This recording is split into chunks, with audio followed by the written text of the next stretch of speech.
Now we have the Trump doctrine, which is, I think, as much of a departure as any doctrine a president has ever promulgated. Because what he is saying is, and I'll give you some of the quotes, is in the end, the so-called nation builders wrecked far more nations than they built. Interventionists were intervening in complex societies that they did not even understand. Now, I got to say, this is something people on the left said about Vietnam. Societies we did not even understand. We said it about Iraq. What are we doing here? But Trump is basically saying, we don't give a about what your morality is.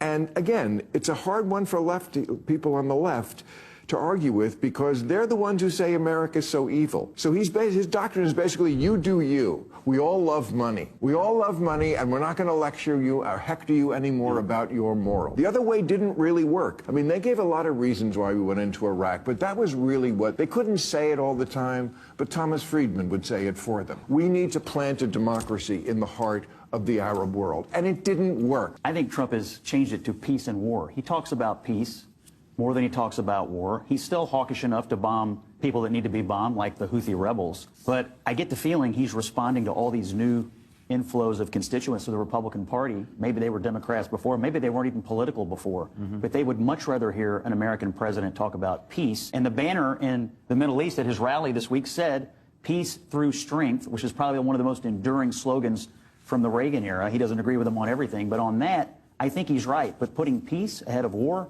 pretty popular with the American people. Well, I was on this. Look what Donald Trump just did to Bill Maher. He got Bill Maher basically to say, I agree with your foreign policy, because Bill, he's right. The left used to be like, oh, you know, we can't be in any of these places or do anything. And what Bill is now coming around to is, we'll make deals with people. You're going to have your cultural norm. We can't solve all of the problems in all of these countries. We can't. What Bill describes is, but everybody likes money. I would say everyone likes success, I think might be a more generous or fairer way to share it. Like, ultimately, if all of these countries start realizing, boy, if we stop fighting with everybody, if we get on board a little bit more with America right now, then our countries will be safer, our people will have more economic incentive to build good lives for themselves. And Bill Maher is rightly pointing out, whether you want to call that money or success or whatever, it's like that is the thing that will bring everybody on board.